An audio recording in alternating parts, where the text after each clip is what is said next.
인생 자체가 비극입니다. 아무리 노후를 준비 잘해도 결국 건강도 안 좋아지고 점점 늙어버려 점점 비참해지고 죽게 됩니다. 이게 자연 현상입니다. 남은 인생, 자신을 위해 즐기시길 바랍니다. 명태 남편의 무덤 같은 노후, 땀 흘리며 후회 없는 황금길을. 여보, 당신의 퇴직을 축하해. 하지만 솔직히 말하면 당신 얼굴에서 웃음기가 사라진 것 같아 걱정돼. 명태 후의 삶이 무덤 같다고? 퇴직 후유증 때문에 매일 술만 마시고 집에서 뒹굴거리는 모습을 보니 내 마음도 답답해 죽겠어. 하지만 걱정 마. 아직 늦지 않았어. 지금부터라도 땀 흘리며 움직이면 당신의 황금기는 다시 시작될 수 있어. 혹시 퇴직 후유증이라고 들어봤어? 갑작스러운 퇴직으로 인해 무기력감, 우울감, 불안감 등을 느끼는 거야. 마치 열심히 달리던 자동차가 갑자기 멈춰버린 것처럼 말이야. 당신만 그런 게 아니야. 통계청에 따르면 퇴직자의 70% 이상이 퇴직 후유증을 겪는다고 해. 갑자기 사라진 사회적 역할, 줄어든 수입, 급격히 변화된 생활 패턴 때문에 많은 사람들이 방황하고 좌절하지. 하지만 퇴직 후유증은 극복할 수 있어. 땀 흘리며 몸을 움직이고 새로운 목표를 설정하면 삶의 활력을 되찾고 더욱 풍요로운 노후를 즐길 수 있다는 연구 결과도 있어. 자, 이제부터 당신이 할 일을 알려줄게. 1. 몸을 움직여. 운동은 퇴직 후유증 극복의 가장 강력한 무기야. 걷기, 조깅, 등산, 자전거 타기 등 어떤 운동이든 좋아. 중요한 건 꾸준히 하는 거야. 운동을 하면 엔도르핀이 분비되어 스트레스가 줄어들고 자신감이 높아져. 우리 동네 뒷산에 같이 올라가 볼까? 맑은 공기를 마시며 땀을 흘리고 나면 당신의 몸과 마음이 한결 가벼워질 거야. 사례 1. 김철수 씨 65세. 김철수 씨는 퇴직 후 매일 아침 공원에서 1시간씩 걷기 운동을 시작했어. 처음에는 힘들었지만 꾸준히 운동하면서 체력이 좋아지고 활력을 되찾았지. 지금은 마라톤 동호회에 가입하여 새로운 친구들도 사귀고 건강도 챙기고 있어. 2. 새로운 목표를 설정해. 퇴직 후의 삶은 새로운 시작이야. 예전부터 하고 싶었던 일, 배우고 싶었던 것들을 하나씩 실천해봐. 봉사활동, 취미활동, 여행 등 어떤 것이든 좋아. 중요한 건 당신이 진정으로 원하는 것을 찾는 거야. 혹시 기타를 배워볼 생각 없어? 예전에 당신이 멋지게 기타 치는 모습을 상상하며 설레던 내 모습이 기억나. 사례 2. 박영희 씨 58세. 박영희 씨는 퇴직 후 평소 관심 있던 요리 학원에 등록했어. 처음에는 서툴렀지만 열심히 배우면서 요리 실력이 늘었고 자신감도 얻었지. 지금은 요리 동호회에서 활동하며 새로운 사람들과 교류하고 삶의 즐거움을 찾고 있어. 3. 사람들과 어울려. 혼자 있는 시간이 많아지면 부정적인 생각에 빠지기 쉬워. 가족, 친구, 동료들과 자주 만나고 대화를 나누는 것이 중요해. 새로운 사람들을 만나는 것도 좋아. 우리 같이 댄스 학원에 다녀볼까? 신나는 음악에 맞춰 춤을 추다 보면 스트레스도 풀리고 즐거운 추억도 만들 수 있을 거야. 사례 3. 이민호 씨 62세. 이민호 씨는 퇴직 후 지역 봉사단체에 가입하여 활동하기 시작했어. 어려운 이웃을 돕는 과정에서 보람을 느끼고 새로운 친구들도 사귀었지. 지금은 봉사단체의 리더로 활동하며 활기찬 노후를 보내고 있어. 여보, 당신은 아직 젊고 능력 있어. 퇴직은 끝이 아니라 새로운 시작이야. 땀 흘리며 움직이고 새로운 목표를 향해 나아가면 당신의 황금기는 다시 시작될 수 있어. 잊지 마. 당신은 혼자가 아니야.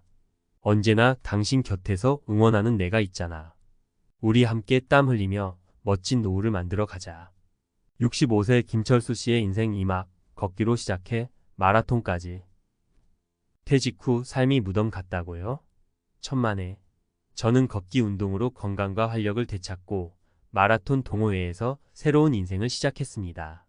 안녕하세요. 건강 전문가 김 박사입니다. 오늘은 퇴직 후 걷기 운동을 통해 건강과 활력을 되찾고 마라톤 동호회에서 새로운 삶을 시작한 김철수 씨 65세의 이야기를 들려드리겠습니다. 김철수 씨는 평범한 직장인으로 30년 넘게 회사 생활을 하다가 명예퇴직을 했습니다. 처음에는 갑작스러운 퇴직으로 인해 무기력감과 우울감에 시달렸지만 걷기 운동을 통해 건강과 활력을 되찾고 마라톤 동호회에서 새로운 친구들을 사귀며 인생 2막을 활기차게 시작했습니다. 걷기 운동, 퇴직 후 건강관리의 시작. 김철수 씨는 퇴직 후 매일 아침 공원에서 1시간씩 걷기 운동을 시작했습니다. 처음에는 몸이 뻣뻣하고 힘들었지만 꾸준히 운동하면서 체력이 좋아지고 활력을 되찾았습니다. 걷기 운동은 특별한 장비나 기술 없이 누구나 쉽게 시작할 수 있는 운동입니다. 걷기 운동은 심폐 기능을 향상시키고 혈액순환을 촉진하며 근력과 지구력을 강화하는 효과가 있습니다. 또한 스트레스 해소, 우울증 예방, 면역력 강화에도 도움이 됩니다. 마라톤 동호회, 새로운 인연과 활력 충전. 김철수 씨는 걷기 운동을 통해 체력이 좋아지면서 마라톤 동호회에 가입했습니다. 처음에는 OKM 마라톤 대회에 참가하는 것도 벅찼지만 꾸준히 연습하면서 10km, 하프 마라톤까지 완주했습니다. 마라톤 동호회에서 새로운 친구들을 사귀고 함께 운동하면서 삶의 활력을 되찾았습니다. 마라톤 동호회는 운동뿐만 아니라 다양한 친목 활동을 통해 새로운 인연을 만들고 삶의 활력을 충전할 수 있는 좋은 기회입니다. 김철수 씨의 건강 비결, 꾸준함과 긍정적인 마음. 김철수 씨는 꾸준함과 긍정적인 마음으로 걷기 운동과 마라톤을 즐겼습니다. 힘들 때도 있었지만 포기하지 않고 꾸준히 운동하면서 건강과 활력을 되찾았습니다. 또한 긍정적인 마음으로 새로운 도전을 즐기면서 삶의 활력을 충전했습니다. 김철수 씨가 전하는 메시지. 김철수 씨는 퇴직 후 삶을 걱정하는 사람들에게 다음과 같은 메시지를 전합니다. 퇴직은 끝이 아니라 새로운 시작입니다. 걷기 운동과 마라톤 동호회 활동을 통해 건강과 활력을 되찾고 새로운 인연을 만들 수 있습니다. 꾸준함과 긍정적인 마음으로 도전하면 누구나 건강하고 활기찬 노후를 보낼 수 있습니다. 김 박사의 조언. 김철수 씨의 이야기는 퇴직 후 건강관리와 활력 충전에 대한 중요한 교훈을 줍니다. 걷기 운동은 누구나 쉽게 시작할 수 있는 운동이지만 꾸준히 하는 것이 중요합니다. 또한 마라톤 동호회와 같은 건강 관련 커뮤니티에 참여하여 새로운 인연을 만들고 함께 운동하면서 삶의 활력을 충전하는 것도 좋은 방법입니다. 퇴직 후 삶을 걱정하는 분들에게 김철수 씨의 이야기가 희망과 용기를 줄 수 있기를 바랍니다. 지금 바로 걷기 운동을 시작하고 마라톤 동호회에 가입하여 새로운 인생을 시작해보세요. 퇴직 후 난생 처음 프라이팬 잡았어요. 박영희 씨의 인생 2막 요리로 꽃피우다. 안녕하세요, 여러분. 오늘은 퇴직 후 요리학원에 등록해 제2의 인생을 멋지게 시작한 박영희 58세 씨의 이야기를 전해드리려 합니다. 평범한 주부였던 박영희 씨는 퇴직 후 무료한 일상에 지쳐 있었습니다. 하지만 우연히 요리학원에 등록하면서 삶의 활력을 되찾고 새로운 꿈을 향해 나아가고 있습니다. 요리 삶의 활력소가 되다. 솔직히 말하면 퇴직 후 삶이 너무 무료했어요. 매일 똑같은 일상에 지쳐 있었죠. 그러다 우연히 요리 학원 광고를 보고 혹시나 하는 마음에 등록했어요. 박영희 씨는 처음 요리 학원에 갔을 때 칼질도 서툴고 레시피도 제대로 이해하지 못했습니다. 하지만 포기하지 않고 열심히 배우면서 요리 실력이 늘었고 자신감도 얻었습니다. 요리를 배우면서 새로운 재료와 조리법을 알아가는 재미에 푹 빠졌습니다. 요리는 단순히 음식을 만드는 것이 아니라 창의력과 예술성을 발휘하는 과정이었습니다. 요리 동호회, 새로운 인연과 즐거움을 만나다. 요리 실력이 늘면서 박영희 씨는 요리 동호회에 가입했습니다. 동호회에서 다양한 사람들과 만나 요리 정보를 공유하고 함께 요리를 만들면서 새로운 즐거움을 느꼈습니다. 요리 동호회는 단순히 요리만 배우는 곳이 아니라 새로운 인연을 만들고 삶의 활력을 충전하는 공간이었습니다. 박영희 씨의 꿈 요리 전문가. 박영희 씨는 요리 학원과 동호회 활동을 통해 요리에 대한 열정이 더욱 커졌습니다.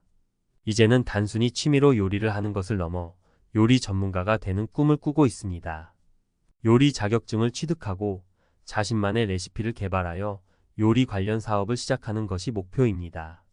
박영희 씨가 전하는 메시지.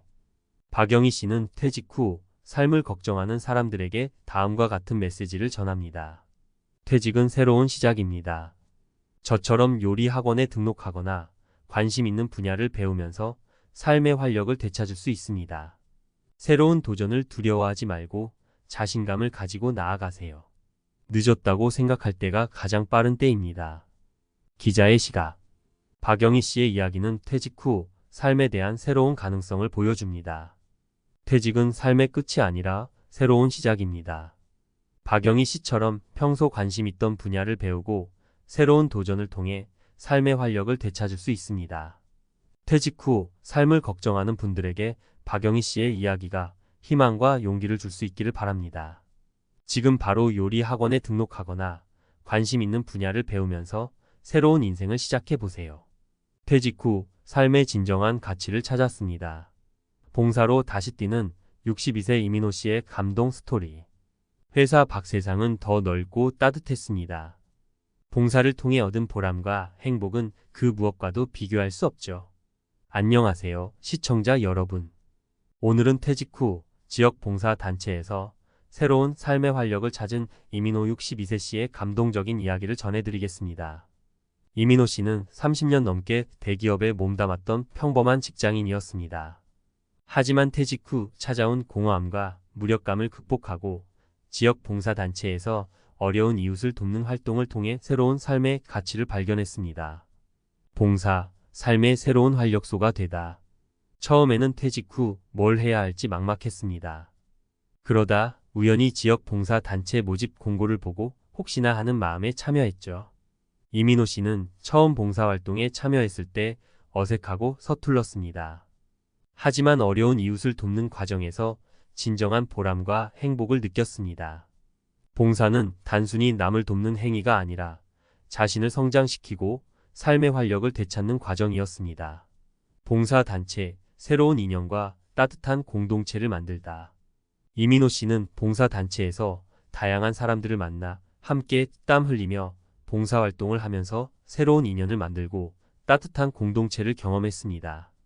봉사단체는 단순히 봉사만 하는 곳이 아니라 서로에게 힘이 되어주고 삶의 지혜를 나누는 공간이었습니다. 이민호 씨의 헌신, 봉사단체의 리더가 되다. 이민호 씨는 꾸준한 봉사활동과 헌신적인 노력으로 봉사단체의 리더가 되었습니다. 그는 뛰어난 리더십과 봉사 정신으로 단체를 이끌며 더 많은 사람들에게 봉사의 기쁨을 전파하고 있습니다. 이민호 씨는 봉사를 통해 얻은 경험과 지혜를 바탕으로 지역 사회 발전에도 기여하고 있습니다. 이민호 씨가 전하는 메시지. 이민호 씨는 퇴직 후 삶을 걱정하는 사람들에게 다음과 같은 메시지를 전합니다. 퇴직은 새로운 시작입니다. 봉사활동을 통해 삶의 진정한 가치를 발견하고 새로운 인연과 따뜻한 공동체를 만날 수 있습니다. 봉사는 나눔이 아니라 더 큰 행복을 얻는 길입니다. 기자의 시각. 이민호 씨의 이야기는 퇴직 후 삶에 대한 새로운 가능성을 제시합니다.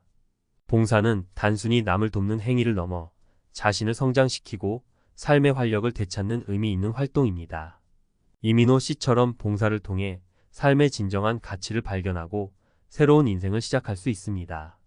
퇴직 후 삶을 고민하는 분들에게 이민호 씨의 이야기가 희망과 용기를 줄 수 있기를 바랍니다.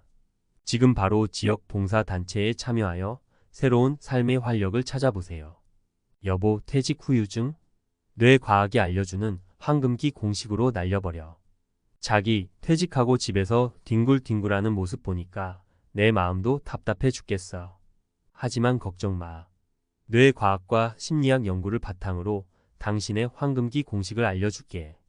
땀 흘리고 새로운 걸 배우고 사람들과 어울리면 내가 젊어지고 행복해진다는 과학적 증거가 넘쳐난다고.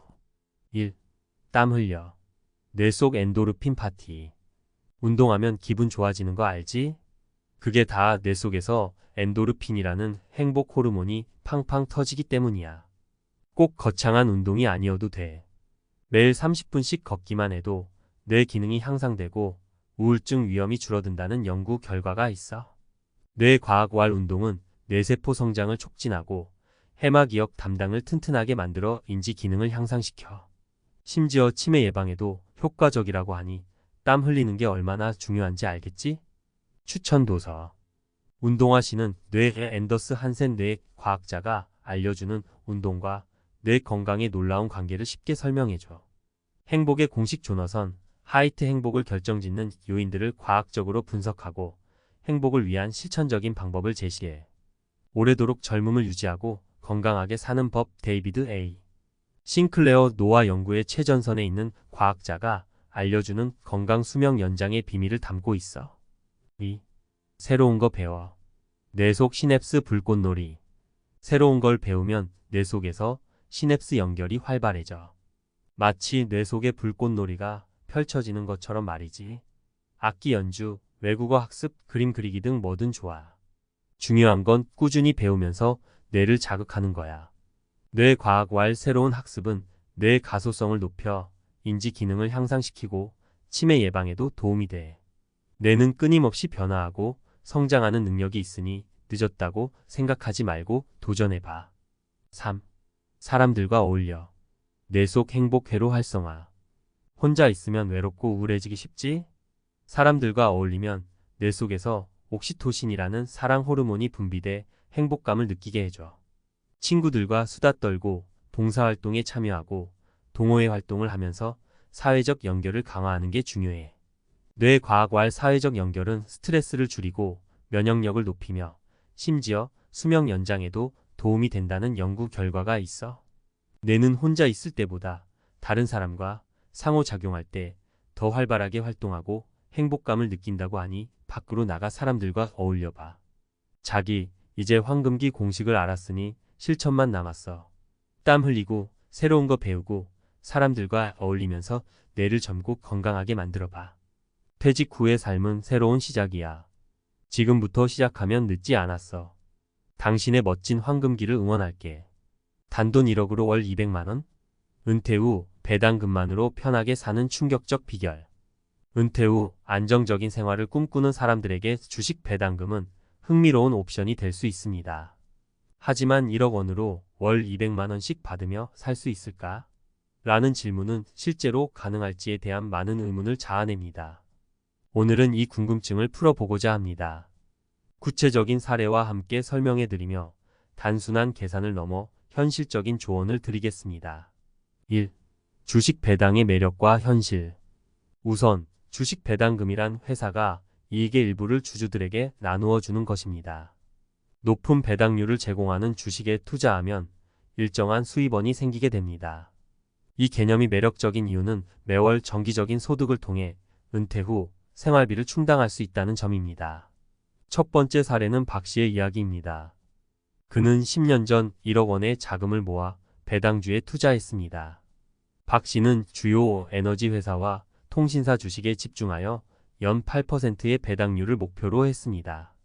그는 매년 약 800만 원의 배당금을 받았으며 이를 월별로 계산하면 약 67만 원입니다. 처음에는 월 100만 원을 목표로 했지만 현실은 달랐다는 그의 말처럼 실제로 안정적으로 월 100만 원 이상을 얻는 건 쉽지 않았습니다. 배당금은 경제 상황에 따라 변동할 수 있으며 예기치 않은 배당 삭감이 발생할 수도 있습니다. 2. 월 200만 원을 위한 투자 전략. 그렇다면 월 200만 원을 받으려면 어떻게 해야 할까요? 단순히 높은 배당률만 보고 투자하는 것은 위험할 수 있습니다. 장기적인 안정성을 고려해야 하기 때문입니다. 고배당률은 종종 리스크를 동반합니다. 한편 다변화된 포트폴리오가 중요하다는 점을 기억해야 합니다. 두 번째 사례는 이 씨의 경우입니다. 그는 1억 원을 투자해 다양한 배당주와 리츠 REITs 포트폴리오를 구성했습니다. 이 씨는 금융, 유틸리티, 부동산 투자 신탁과 같은 분야에서 연평균 67%의 배당을 목표로 했고 매월 약 120만 원을 안정적으로 수령할 수 있었습니다. 그의 비결은 다양한 자산군에 분산 투자함으로써 특정 산업의 충격에도 대비할 수 있었던 것입니다. 이 씨는 배당금만으로 은퇴 생활을 지속하려면 1억 원 이상의 초기 자금이 필요하다라고 말했습니다. 안전한 수익을 위해서는 배당률뿐만 아니라 배당 성장성도 중요하다는 점을 강조했습니다. 3. 배당주 투자의 장단점. 장기적인 배당 수익률은 은퇴 후 재정적인 자유를 제공할 수 있지만 몇 가지 단점도 있습니다. 첫째, 배당금은 세금이 부과되므로 순수입은 실제보다 적을 수 있습니다. 둘째, 회사의 재정 상태가 악화되면 배당금 지급이 중단될 위험도 있습니다. 세 번째 사례는 김 씨의 이야기입니다. 그는 배당금을 주 수입원으로 삼으려다 2020년 팬데믹 때 큰 타격을 받았습니다. 그가 투자한 에너지 관련 회사들이 배당을 대폭 삭감하면서 예상했던 월 150만 원의 수입이 반으로 줄었습니다. 이때 김 씨는 배당주만이 아니라 ETF 상장 지수펀드와 같은 다양한 수입원을 고려하지 못했던 것을 후회했습니다. 배당금만으로는 완벽한 재정 계획을 세우기 어렵다는 것을 깨달았다고 회상하며 배당주 투자만으로 은퇴 후 전 생활비를 충당하려면 철저한 대비가 필요하다는 교훈을 얻었습니다. 성공적인 배당 투자 비결. 배당주 투자를 통해 월 200만 원의 수입을 목표로 하려면 몇 가지 중요한 전략이 필요합니다. 다양한 포트폴리오 구성, 특정 기업에 집중하지 않고 금융, 통신, 유틸리티 등 다양한 업종의 주식을 보유하는 것이 중요합니다. 배당 성장성 파악. 단순히 높은 배당률만이 아니라 회사의 배당 증가 가능성도 확인해야 합니다. 위험 관리. 고배당주에만 집중할 경우 특정 상황에서 배당이 삭감될 수 있으므로 리스크를 관리해야 합니다. 결론적으로 은퇴 후 배당금만으로 생활하는 것은 가능합니다. 하지만 현실적으로 월 200만 원의 수입을 위해서는 1억 원 이상의 자산과 철저한 투자 계획이 필요합니다. 다양한 사례에서 보듯이 장기적인 투자와 안정적인 포트폴리오 전략이 없다면 예상 외의 어려움이 발생할 수 있습니다. 배당금은 분명 은퇴 후 재정적 자유를 꿈꾸는 사람들에게 매력적인 옵션이지만 성공은 철저한 계획과 지속적인 관리에 달려 있습니다. 배당금만으로 은퇴 후의 생활비를 충당할 수 있다는 것은 많은 사람들에게 꿈같은 이야기입니다. 하지만 이를 실현하려면 단순한 투자 이상의 전략과 이해가 필요합니다. 이번에는 전문적인 시각에서 주식 배당금을 통한 은퇴 준비의 현실과 실질적인 방법을 조금 더 깊이 들여다보겠습니다. 1. 단순한 계산의 함정. 많은 사람들이 배당주 투자를 시작할 때 가장 먼저 하는 것은 예상 수익률을 계산하는 것입니다. 예를 들어 1억 원을 투자하고 연 6%의 배당을 받는다면 연 600만 원, 즉 월 50만 원의 수입이 가능합니다. 그러나 여기에는 중요한 요소들이 빠져 있습니다. 배당 수익률이 높은 주식은 보통 리스크가 크며 경기 침체나 기업의 실적 부진으로 인해 배당금이 삭감될 수도 있습니다. 현실적인 예로 박 씨의 경우를 다시 언급하자면 그는 초기에 고배당률 주식만을 선택했습니다. 하지만 몇 년 후 회사의 실적 악화로 인해 배당금이 절반으로 줄어들면서 월 예상 수입이 급격히 감소했습니다. 이 경험을 통해 박 씨는 배당주 투자에서는 단순한 수익률 계산이 아닌 장기적인 안정성과 배당 지속 가능성을 보는 것이 핵심이라고 강조했습니다. 2. 안정성을 위한 분산 투자. 배당주 투자를 통한 은퇴 생활의 성공은 안정성에 달려 있습니다. 전문가들은 고배당률을 추구하는 동시에 안정성을 확보하기 위해 다양한 포트폴리오 구성을 권장합니다. 다양한 산업군과 국가에 분산 투자하면 개별 기업의 리스크를 줄일 수 있습니다. 예를 들어 통신사, 에너지, 유틸리티 주식 등은 비교적 안정적인 배당을 제공하는 경우가 많습니다. 이 씨의 경우는 이러한 전략의 좋은 예입니다. 그는 1억 원을 투자해 배당주와 리츠 REITS를 결합한 포트폴리오를 구축했습니다. 이 씨는 처음에는 단순히 높은 배당만을 추구했지만 다양한 산업에 분산 투자하면서 위험을 줄일 수 있었다며 불안정한 시기에도 월 120만 원 정도의 꾸준한 수익을 유지할 수 있었다고 말했습니다. 3. 예기치 못한 변수에 대비하기. 배당금에 의존하는 삶은 예상치 못한 경제 변화에 취약할 수 있습니다. 경제 위기나 기업의 경영 악화로 배당금이 대폭 줄어들 수 있기 때문입니다. 따라서 배당주에만 의존하지 않고 ETF나 다른 수익원도 함께 고려하는 것이 좋습니다. 예를 들어 ETF는 여러 종목에 분산 투자할 수 있는 장점이 있어 리스크를 낮추는 데 효과적입니다. 김 씨의 경험은 이를 잘 보여줍니다. 그는 배당주 투자만으로는 충분하지 않다는 것을 깨닫고 ETF를 통해 다양한 자산에 분산 투자하는 전략을 세웠습니다. 김 씨는 팬데믹 상황에서 배당주가 예상보다 저조한 성과를 냈지만 ETF가 포트폴리오의 완충 역할을 하면서 월 수입의 안정성을 보장해줬다고 회고했습니다. 4. 배당 성장주와의 균형. 또 하나 중요한 포인트는 배당 성장주입니다. 단기적으로는 높은 배당률이 매력적이지만 장기적으로 배당을 꾸준히 올리는 회사에 투자하는 것이 안정적입니다. 이는 배당 수입을 점진적으로 늘리며 물가 상승에 대응할 수 있게 도와줍니다. 배당 성장주는 단순히 현재의 배당 수익률보다 미래의 배당 증가 가능성을 보고 투자하는 것입니다.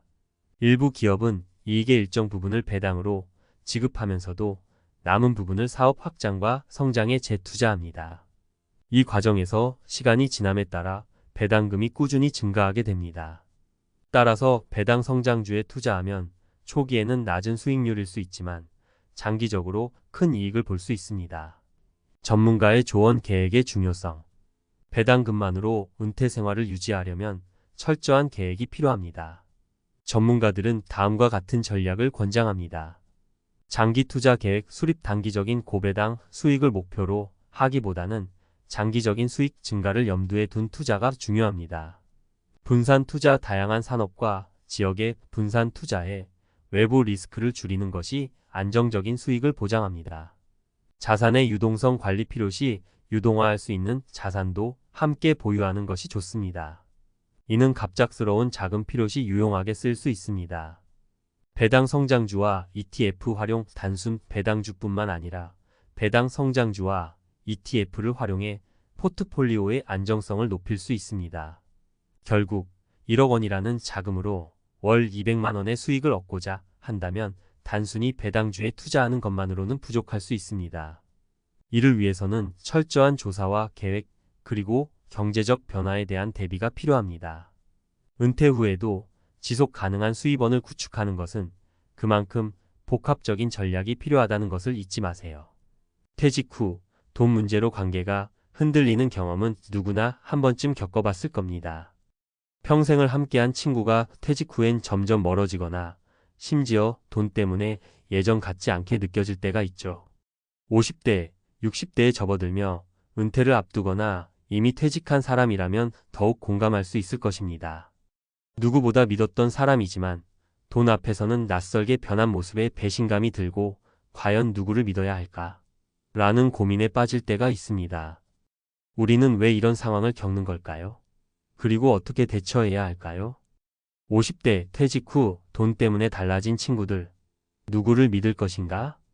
퇴직 후 친구들과의 관계가 달라졌다고 느낀 적 있으신가요? 은퇴 후에는 삶의 모든 것이 변화합니다. 특히 돈 문제가 관계에 영향을 미치는 경우가 많습니다.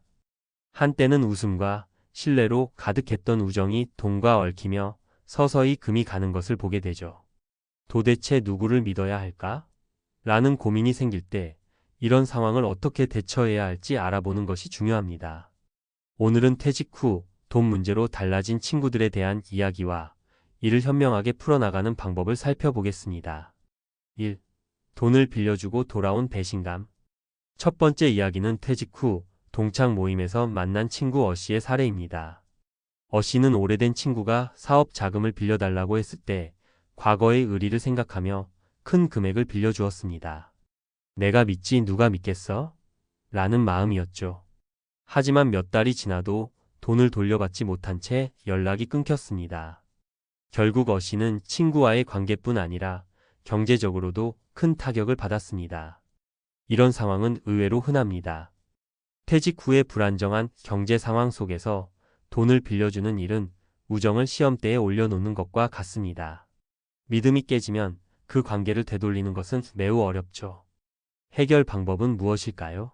우선 돈을 빌려줄 때는 절대로 의리만으로 판단하지 말아야 합니다. 마음은 아프더라도 금전적인 문제는 가족 외에는 절대 얽히지 않는다는 원칙을 세우는 것이 필요합니다.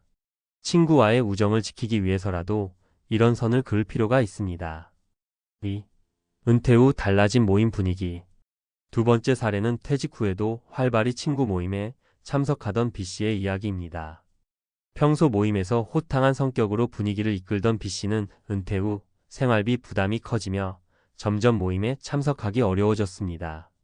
하지만 친구들은 이를 이해하지 못하고 너도 이제 나이 먹더니 변했네? 라는 말을 내뱉으며 거리를 두기 시작했습니다. 퇴직 후에는 생활비 부담이 커지기 마련입니다. 특히 외식비나 여행비 같은 모임 비용은 큰 부담으로 다가오죠. 이런 경우 솔직하게 자신의 상황을 이야기하면 어떨까요? 지금은 경제적으로 조금 힘들어서 예전처럼 자주 참여하기 어려워라는 말을 꺼내는 것은 어려운 일이지만 진실된 대화를 통해 관계를 유지할 가능성이 높아집니다. 그리고 새로운 친구 관계를 맺는 것도 하나의 방법입니다. 동호회나 봉사활동 같은 비용 부담이 적고 취미를 공유할 수 있는 모임은 은퇴 후의 삶에 활력을 불어넣고 진정한 친구를 만날 수 있는 좋은 기회가 될 수 있습니다. 3. 돈을 줬는 친구, 멀어지는 관계. 세 번째는 은퇴 후 부동산이나 투자 이야기에만 집중하는 C씨의 경우입니다. 과거에는 가족 이야기나 여행 경험으로 꽃을 피웠던 대화가 이제는 너는 어디에 투자했니? 요즘 어떤 펀드가 괜찮니? 라는 돈 이야기로 가득 찼습니다. 대화 주제가 맞지 않아 거리감이 느껴지고 결국 관계가 소원해졌습니다. 퇴직 후에는 경제적 안정과 미래에 대한 고민이 화두가 되기 마련입니다. 하지만 돈 이야기가 친구 관계의 중심이 된다면 그 관계는 결국 피로감을 안겨줄 수 있습니다. 이럴 때는 대화를 주도적으로 이끌어가는 것도 방법입니다. 우리 예전처럼 영화나 음악 이야기나 해볼까? 처럼 가벼운 주제를 꺼내며 과거의 유대를 회복해보세요. 또한 모든 친구 관계를 유지하려고 애쓰기보다는 공감대를 형성할 수 있는 관계에 집중하는 것이 현명한 선택입니다. 퇴직 후에는 관계의 질이 더 중요해집니다. 퇴직 후 관계를 지키는 3가지 원칙. 돈과 우정을 분리하라. 돈 문제는 관계를 흔드는 가장 큰 이유 중 하나입니다. 돈을 빌려달라는 부탁을 받을 경우 자신의 원칙을 지키는 것이 중요합니다. 내가 도와줄 수 있는 건 여기까지야 라는 선을 분명히 해야 합니다. 진실된 대화를 두려워하지 말라. 경제적 어려움을 솔직히 털어놓으면 상대방이 이해하고 배려할 기회를 제공합니다. 불편함을 참으며 관계를 유지하기보다는 솔직한 태도가 오히려 관계를 깊게 만들 수 있습니다. 새로운 관계를 두려워하지 말라. 퇴직 후에는 새로운 사람들과의 관계를 통해 삶의 활력을 찾는 것이 중요합니다. 동호회, 지역 모임, 봉사활동 등 다양한 활동을 통해 공감대를 가진 사람들을 만나보세요. 마무리하며 퇴직 후 달라진 친구들과의 관계는 누구나 겪을 수 있는 일입니다. 하지만 모든 관계를 유지하려고 애쓰기보다는 자신에게 진정한 행복을 주는 사람들과의 관계에 집중하는 것이 중요합니다. 돈 앞에서 변하는 관계를 보며 상처받기보다는 이 기회를 통해 더 단단하고 의미 있는 관계를 만들어가는 지혜를 발휘해보세요. 퇴직 후의 삶은 혼자가 아니라 더 좋은 사람들과 함께하는 새로운 시작이 될 수 있습니다. 퇴직 후 돈과 친구 사이의 균형 잡기 진정한 관계를 위한 전문가 조언. 퇴직 후의 삶은 우리가 생각했던 것보다 훨씬 복잡합니다.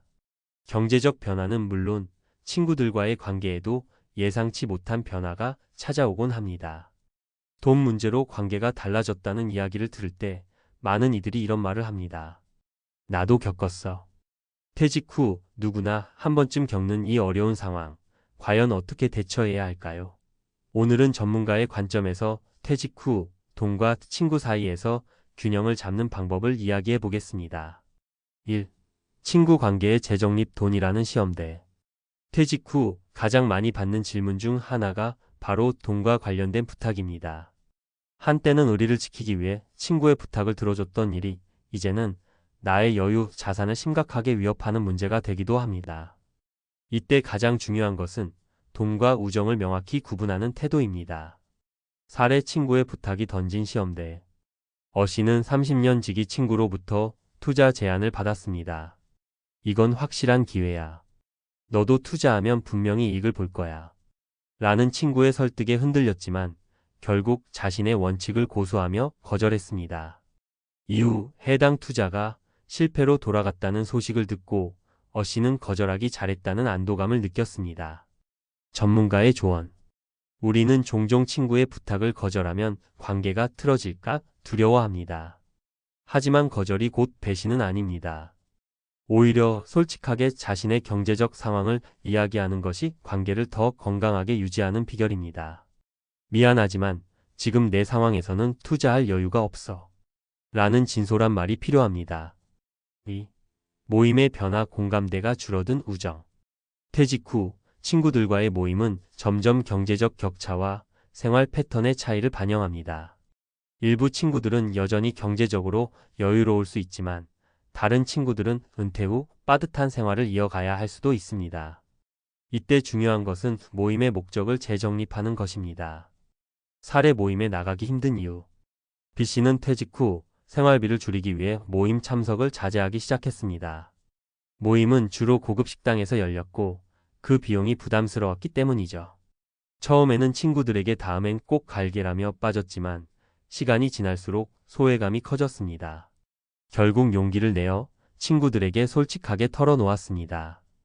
요즘 생활비가 빠듯해서 자주 참석하기가 어렵다고 말한 후 친구들과 함께 비용 부담이 적은 활동으로 모임을 바꾸었습니다. 전문가의 조언. 모임에서 비용이 문제가 된다면 솔직하게 상황을 설명하세요. 그리고 대안을 제시하세요. 우리 다음엔 도시락을 싸와서 공원에서 만나면 어때? 라는 제안은 관계를 더 돈독히 만들 수 있습니다. 중요한 것은 돈이 아니라 공감입니다. 3.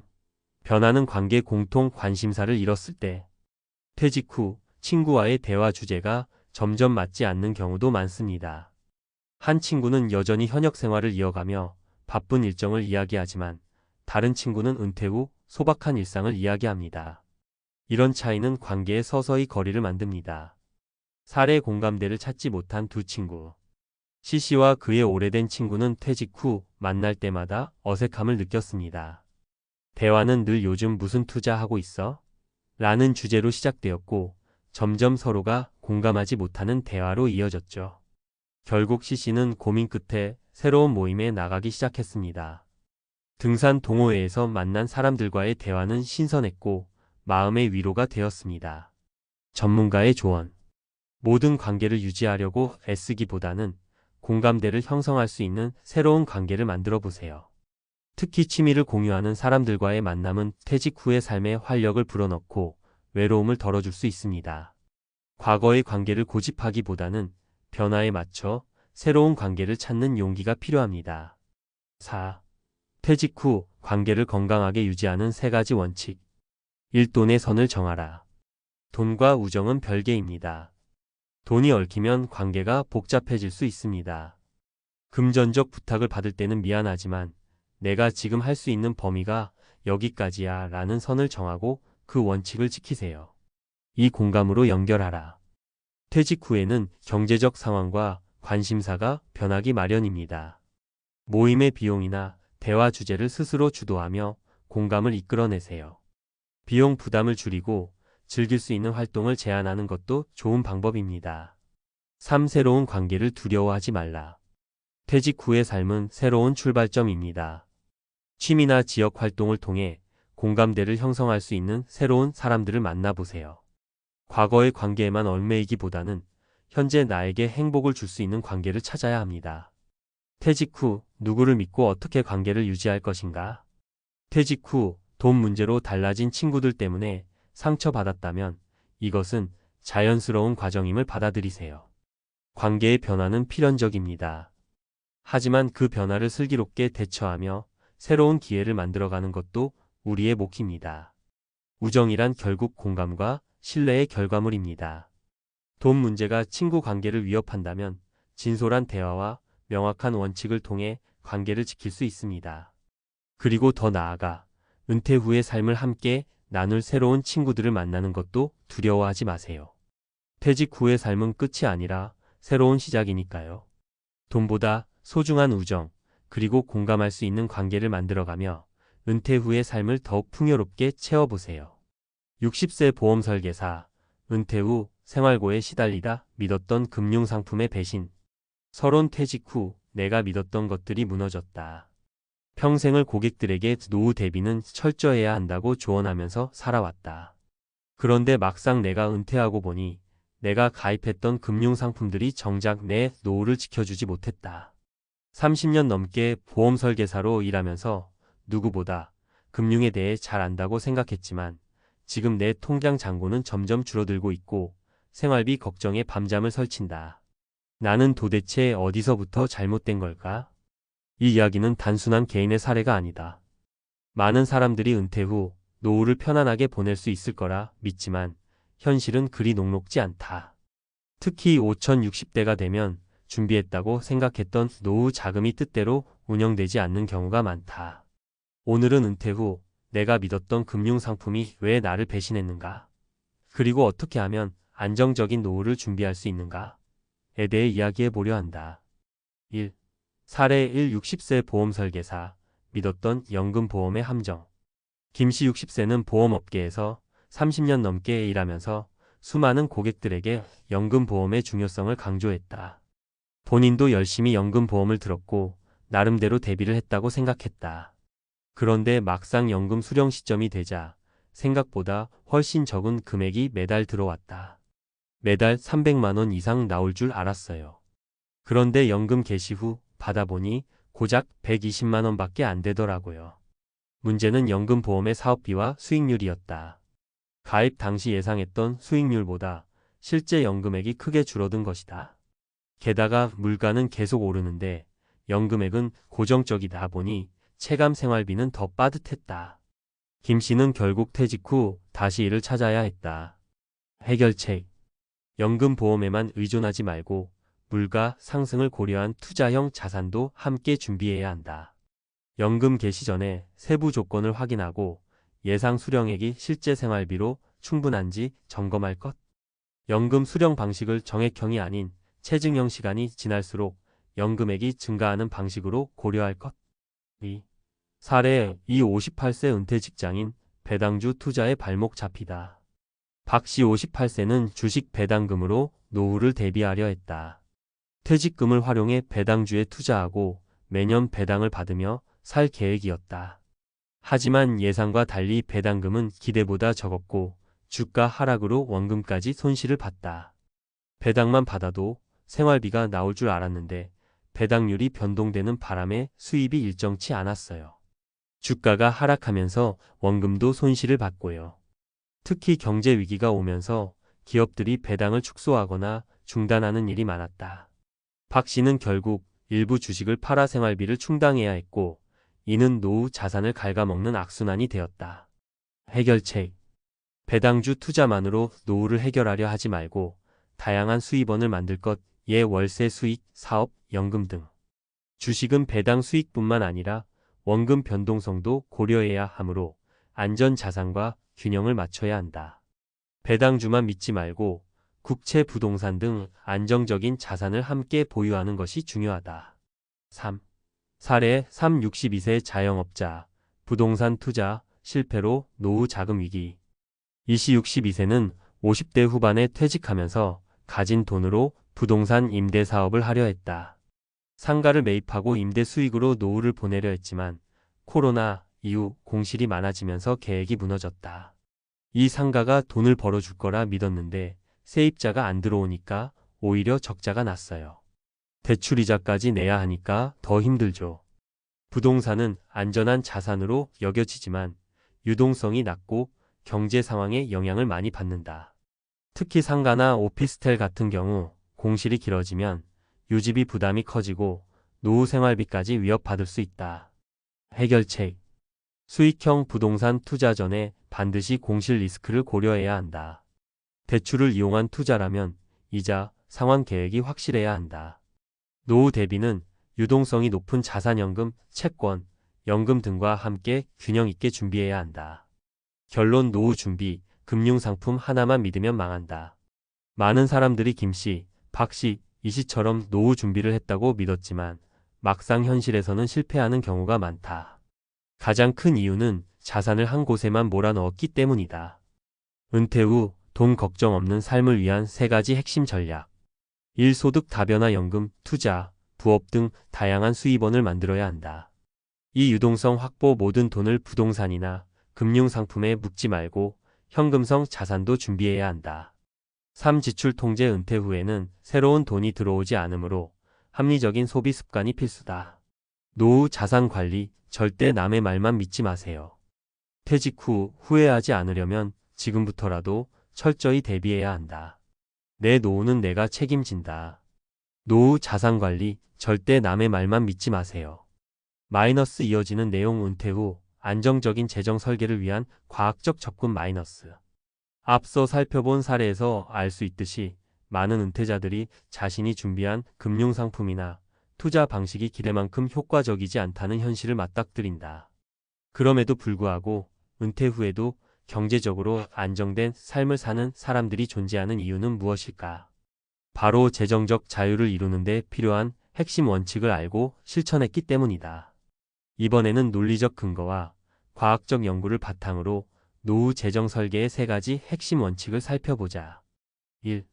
은퇴 후에도 자산을 성장시키는 전략. 마이너스 4% 룰과 생애 지출 계획.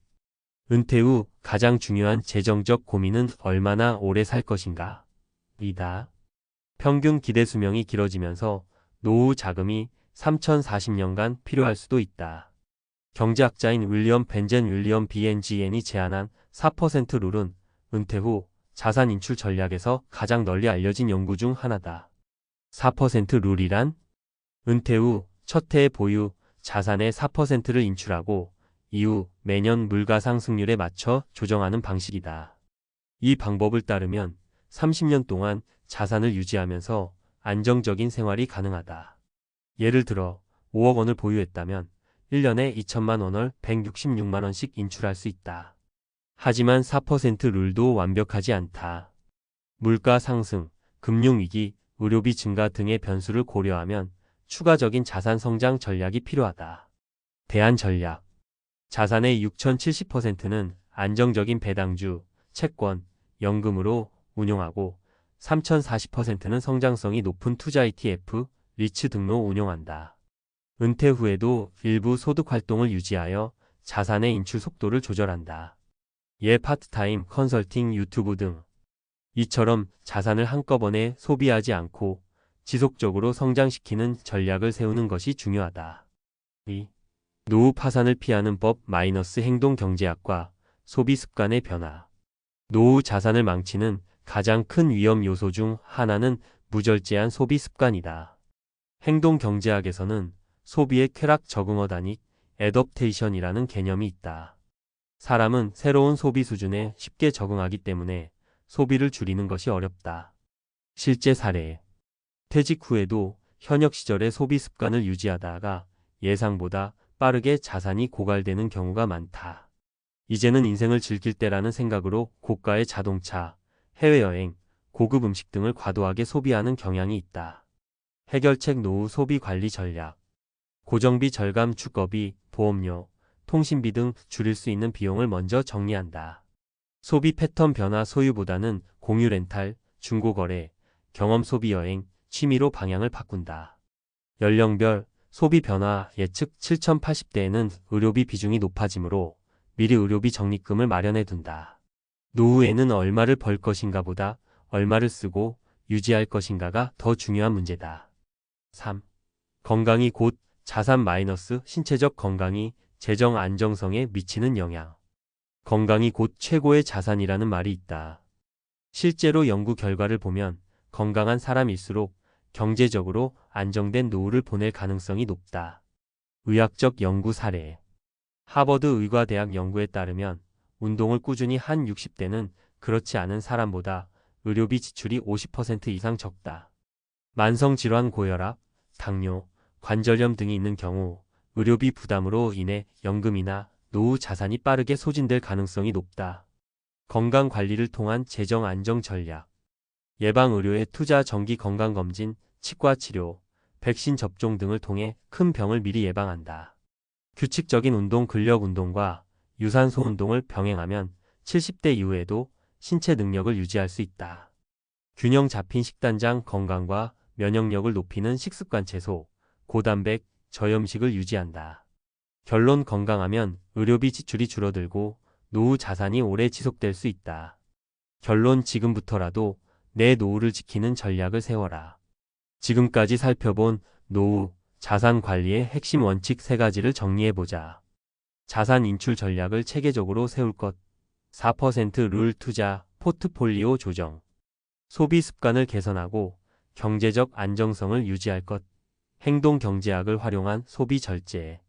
건강을 최우선으로 관리하여 의료비 지출을 줄일 것. 운동, 식단, 예방, 의료. 마지막으로 꼭 기억해야 할 한마디. 돈이 남아도 건강이 없으면 아무 소용이 없다. 돈도 건강도 함께 지켜야 행복한 노후를 보낼 수 있다. 지금 당신의 노후 준비는 안녕하신가요? 지금이라도 점검하고 더 늦기 전에 실천해보자.